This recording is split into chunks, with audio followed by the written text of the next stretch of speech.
Assalomu alaykum do'stlar. Ikkinchi darsimizga xush kelibsiz. Bugungi darsimizda biz o'zgaruvchilarni o'tamiz. Agar siz tayyor bo'lsangiz, biz darsimizni boshladik. Birinchi bo'lib qiladigan ishimiz o'tgan safargi darsimizda o'rnatgan paycharim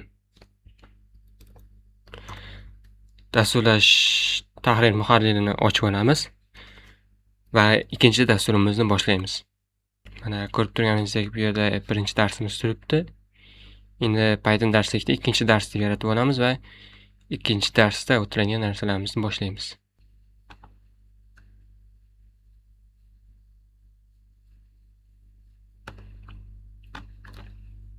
Ikkinchi dars deb yozib olamiz.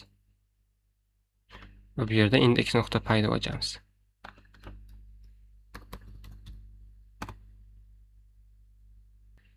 Bugungi darsimiz o'zgaruvchilardan iborat. O'zgaruvchilarning turlari juda ko'p bo'lib, ularning eng asosiylari bu raqamli ma'lumot va tekstli ma'lumot, ya'ni harfli ma'lumot hisoblanadi. Misol uchun harfli ma'lumot bo'lishi mumkin.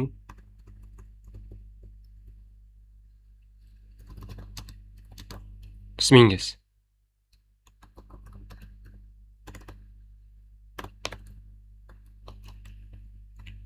Va raqamli ma'lumot bu sizning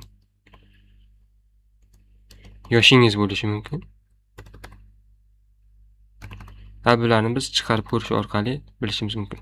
Printdan foydalanamiz va name deb yozamiz.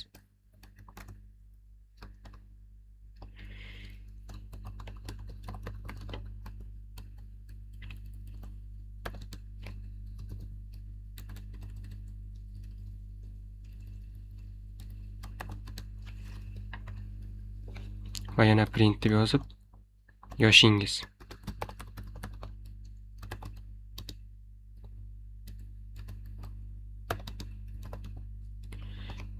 Endi kodimizni sinab ko'ramiz.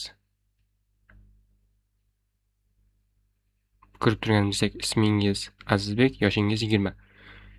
Endi esa boshqa o'zgaruvchilarga o'tamiz. Misol uchun bu yerda bo'lishi mumkin.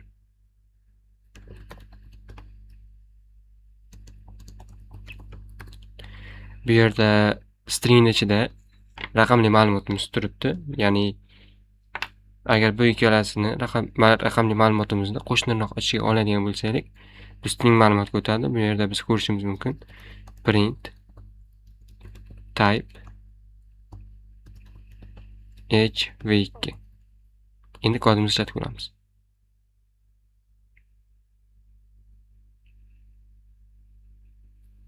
Mana ko'rib turganimizdek, oxirgi ma'lumotimizni string deyapti, ya'ni class string harfli ma'lumot demoqda bizga va bu yerda boshqa ma'lumotlarimizni ham tekshirib ko'ramiz. Misol uchun print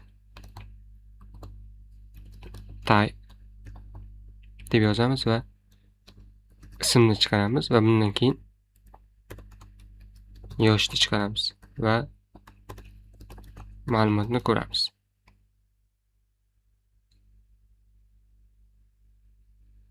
Mana ko'rib turganimizdek, birinchi ma'lumotimiz bu string, ikkinchisi esa string, ya'ni ismimiz string va yoshimiz init. Buning sababi mana bu yerda qo'shtirnoq qo'yganimiz sababli bizda bu yerda string ma'lumotga o'giryapti raqamli ma'lumotni.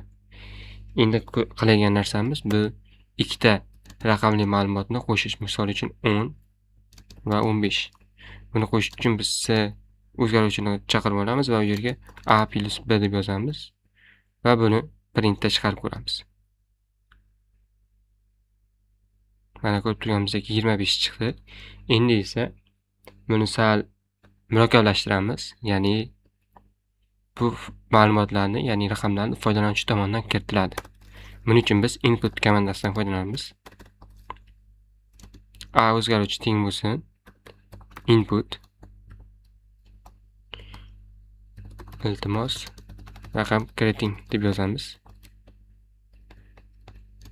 A o'zgaruvchi uchun raqam kiriting. Endi esa B o'zgaruvchi uchun raqam kiriting. Input iltimos B o'zgaruvchi uchun raqam kiriting. Va bu yerda ikkita o'zgaruvchimizni qo'shib olamiz. A plus B. va buni chiqarib olamiz.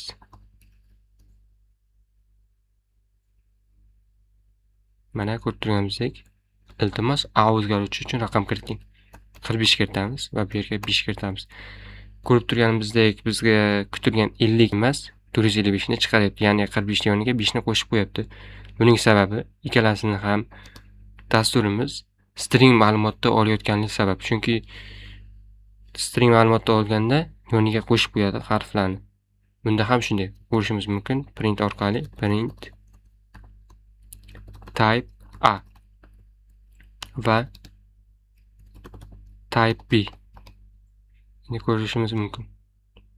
Mana bu yerda 45 kiritamiz va 5 kiritamiz.